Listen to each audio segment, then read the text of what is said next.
Welcome back. And Boston is fortunate to have two teams moving along in the playoffs, both teams at 2-2, and we'll talk a little bit about the Celtics first. They have a tough series against the Bucks. Every game has been pretty good except for the first, and looked like Jason Tatum has turned it around. Horford was spectacular, but I think the two guys who really overachieved in Game 4 that got less recognition were Marcus Smart and Derek White. Yeah, Marcus Smart came up with those two big baskets towards the end of the fourth quarter. I like when he goes in the lane. And he's got a real nice touch in the lane because he shoots the ball different than his three-point shots. Three-point shots he brings on top of his head, and he's not consistent with it, but he's good in the lane. He's an incredible athlete in that, he can do flips. He can go from lying on his back to jumping to his feet. Which is incredible for a guy who's 6'4" and 225. I think he would have been an awesome linebacker in the NFL, because you can imagine him hitting people. Oh man! How about those offensive fouls he draws? He gets blasted and he just gets right back up. Yeah, and the other ones is that the guy will be going to the hoop and he just kind of grabs the ball out of his hand. He does make you crazy sometimes when he takes threes off the dribble, but when he's just catch and shoot threes, he's usually pretty reasonable. And this year, he's got the point guard job. He doesn't have any worries about his job security or his money. So, he's really been excellent. And it helped a lot that he had a reliable running mate in either Jaylen Brown or Derek White, two really good players. Yeah, but it all came down to Horford yesterday. They would have never won if Horford didn't have his best playoff game of his career. Then Tatum followed him, but Tatum was, he wasn't really into it. He wasn't into it like Horford was. And then once Horford got going again in the fourth quarter, and Tatum went, and Tatum played tremendous. Tatum was strong, taking the ball to the hoop. He didn't accept anyone blocking his shot. He went in strong. And don't forget that he had 13 rebounds. He's a good rebounder, and he usually has 5 or 6 assists these days, too. But what I'm hoping, this carries him on, because I really haven't seen, even when Tatum was playing great, scoring 40, 50 at times, he just had it going. There was no one playing D on him, basically. But you watch him last night, he was so adamant about getting to the basket those times. No matter who was in front of him, he knocked someone down. They didn't call it. If he can play, and being that aggressive, if he can take off just from that, that's what I'm hoping. And Brown's going to do fine. He got in foul trouble. Brown's going to be fine. I think they can go all the way this year. I really do. They have a chance to, which is great. Yeah, a guy named Dean Oliver wrote a book back in the early 2000s called Basketball on Paper, and he has the so-called 4 factors, which were effective field goal percentage, turnovers, rebounding differential, and free throws taken. So the short version was score, protect the ball, rebound, and attack the rim.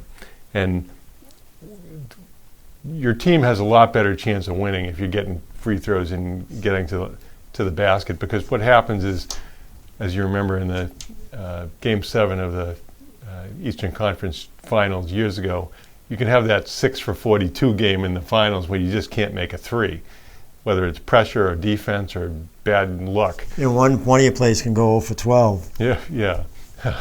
And then the same thing happened to the Rockets against Golden State. So it's tough to rely on having a great shooting night in a high-pressure game. Even if you're having a pickup game, it's hard to rely that you're going to make everything. So, but another guy who deserves some credit, which I think he really hasn't gotten as much as he probably deserves, is Coach Ime Udoka.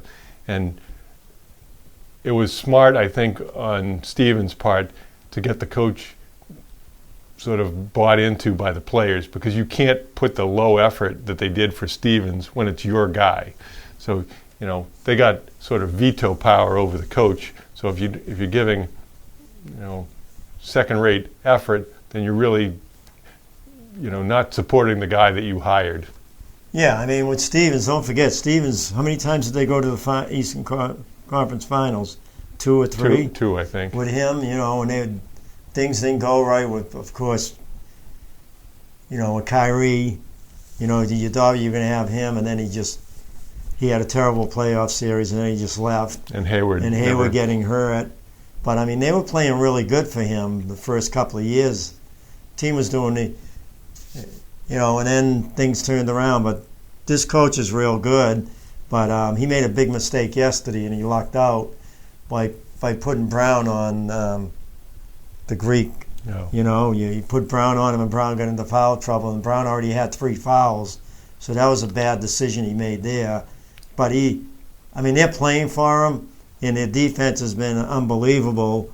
So, he is a defensive coach. Right. Well, and, obviously we were talking off camera about how Giannis likes to get on the left side of the lane, take a dribble to his left, and then spin back to his right.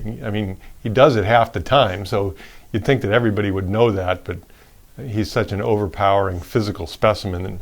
But it takes him one step from the foul line, too, which is unreal. I know. Before you know it, he's laying it in or dunking. Yeah, if he's in the middle of the lane, he can dunk it, and you just sort of say, how does he do that?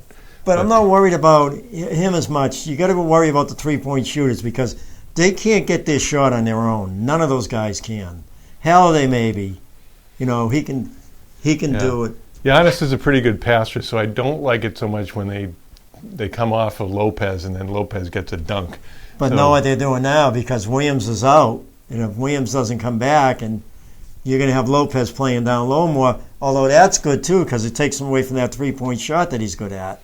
Right. So Lopez, you give them the 2 points here and there, but you can't let their three-point shooters get going. Well, it's, just as we are happy to see Giannis taking threes, Milwaukee's got to be ecstatic to see Daniel Tice taking threes. Although he can hit them, but he doesn't play much now, so Right. He's not going to be.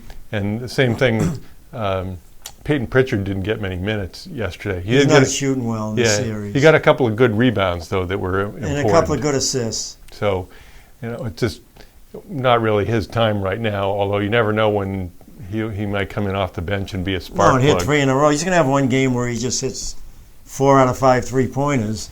Yeah, he could have a career like Steve Kerr, who, was better than Kerr.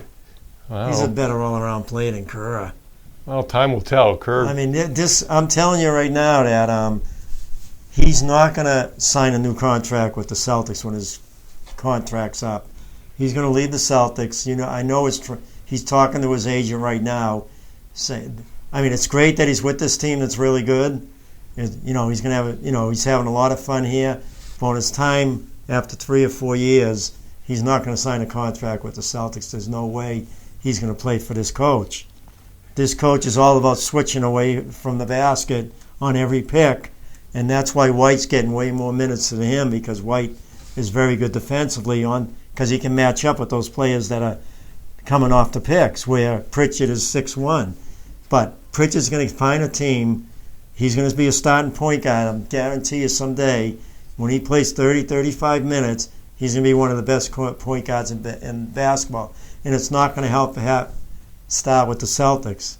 It's definitely not going to happen with the Celtics. Well, it's hard. He's a good individual defender, but in today's NBA with so much pick and roll and switching, we'll see how that goes because he's.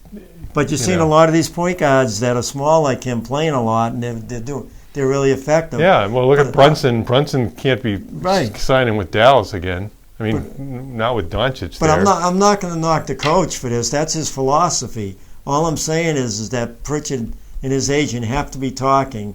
You're too talented to be playing 9-10 minutes a game, and at the beginning of the year not even playing because your coach has a certain philosophy that's working. I'm not saying that's working, but if you're the agent, would you have him sign with the Celtics? No, I understand, and we were talking about that too, about Duncan Robinson, who's got a 5-year, $80 million deal for the Heat. He was on the bench because he's defensively a liability. That's weird, though, huh? He was unbelievable the last few years. I know. So it's when's his contract up? I'd love to see him with the Celtics. Well, he just signed. I think this is his first year of big money. So now it'll be interesting to see what happens with Grant Williams because Williams plays exactly the way Udoka wants. 3 and D, switch the defense. He'll get $20 million a year. Celtics will sign him. I think he'll get. I don't know if he'll get 20, but he's going to get serious money. Won't have to worry where his next meal's coming from. That's for sure. Well, let's talk a little bit about the Bruins, whom, honestly, I thought were dead and buried after the 2 games in Carolina, and then came back with a goalie change and home cooking to have a couple of good wins over Carolina. Yeah, I like the first line back together again. I mean, that was a good move. That was a really good move. And, hey, they play a lot stronger with Swayman than they do what they like playing in front of them. Ullmark, yeah. Well, it's, there's always personalities in sports. And, you probably had guys that you played with that you said, I really like playing with this guy. And whereas another guy might have been a good teammate, but you just weren't as close to him for whatever reason. And I always felt in whatever sport I was in that I had good teammates. So I probably had some that said probably should have played more than I played. It's going to be a tough game tonight, though. Oh yeah. No. I mean, if I had to pick a winner, I would say they're going to lose tonight. Well, the other thing, which I can't remember which game, maybe it was Game 4. Weren't there like 7 penalties in a row against Carolina? So the officials in every sport can be a factor, but in hockey it can be brutal. Now, obviously, when Bergeron got the high stick near the eye, that he's bleeding all over the ice. You can't ignore that, and Carolina probably knew that was going to be trouble for them. Boy, if they can come up strong tonight, though, the Bruins, and win, I just think it's going to be so tough for them. But hopefully they get some breaks because they're going to be physical. I mean, you may see some injuries tonight because they're going to come out strong against the Bruins. Yeah, and they're a big physical team. Well, anyway, it's never easy with the Bruins. Now, the other thing is the power play seemed to be much more effective for whatever reason. I mean, some of that might have been that Pasternak had been out for a while, but he's playing on the point along with McAvoy, and when you have Hall, Bergeron, and Marchand there, you got 5 pretty good scorers. Yeah. I was surprised. McAvoy had, I think, over 55 points this year. So hopefully he had a lot of assists. Hopefully he does play tonight. But it's going to be a battle. It really is. They come out with a win tonight, that could get them going into the next year. If coming back home and winning. Well, I'll make a prediction. It's going to be vitally important for third and fourth line guys not to get stupid penalties. And usually when I think of that, I think of Trent Frederick first, who's an agitator and intimidator. But in the playoffs, you cannot get stupid penalties. Well, who do you think is going to go further, the Celtics or the Bruins? Probably the Celtics. Well, the Celtics have already gone. They've already won one series. I think they have a chance to get to the finals. And the Bruins, who knows? If they win this series, they could go on from here. But I just don't think they have enough scoring. Yeah, I think Pittsburgh's ahead of the Rangers 3-1. They won big last night, Pittsburgh. Yeah, I didn't think the Rangers were going to go down that easily. But and then Tampa-Toronto is a dogfight. Of course, Tampa won the last 2 cups, so never going to count them out. Tampa, City of Champions, right? You know what's funny, though? You look at the fan base. The Bruins fan base is unbelievable. But nationally, you very rarely see anybody talking about hockey. If you've ever been on, I remember I was coming back from Fenway on the subway, and the Bruins had a game at the same night. The train was full of Bruins fans who were crazy. Yeah, they were totally stoked. Very close to wrestling fans. Well, no, the Bruins have the most loyal fans who get rewarded the least often. I know, it's unbelievable. You watch the game, they go nuts. Well, Celtic fans go nuts too. I mean, they both have great fan bases. But well, and then the Delaware North Corporation does them no favors either. I mean, I don't know what it costs for an ice cream or a beer at the Garden, but you probably need a second mortgage. And then you watch ESPN, they never talk hockey. Once in a while, it's all basketball. Well, they have that big. The ratings in basketball are up, I think, over 20% above pre-COVID levels. So, basketball does a great job promoting their stars where, some of the stars in the NHL are, could be Russian or whatever, and it's hard for the NHL to promote those guys, I guess. Yeah, other than football, I mean, when you see football in the playoffs, I mean, look at these playoffs. I mean, I get excited about every game. I get excited about Dallas, going up against Phoenix. You got Golden State going up against Memphis. And then you got Philly going up against Miami. So I'm looking forward to all those games. I mean, you watch a game like Golden State, and you have Curry, you have Klay Thompson, you have Jordan Poole, you have Draymond Green. They've got a lot of fantastic players. But they're not going to win it because they're not big enough. Well, that's what everybody says. You're not always going to shoot well, and there are teams that are going to shoot as well as you are. I mean, just look at the matchups that they're going to. I'm hoping they go up against Phoenix. Although I like Dallas too, but who's starting to get to me is Doncic, which he's starting to get to me. He cries about it. He goes down on the floor like he might have got bumped in the arm. He goes down on the floor. He's like smart. I mean, both of them are the same. And then they get back up and nothing's wrong with them. It's like they're down on the floor. It was interesting. He was interviewed and he says it's a lot easier to score in the NBA than it was in Europe. And people said, oh, he's dissing the NBA. And he said, no, he's not. He's saying the spacing is so different that he has much more room to operate. And he's so big that if he gets to the basket, he's making these slow moves, but he's like a giant octopus. The other night he wasn't hitting his three-point shot, but he still scored 26. Oh, and he beat the Celtics on those two step backs. I know. You can't defend that. The last 3 times they played him, he's hit the winning shot. Yeah, and he's taking 30-foot step backs, out near the hash. It's ridiculous. We'll be right back.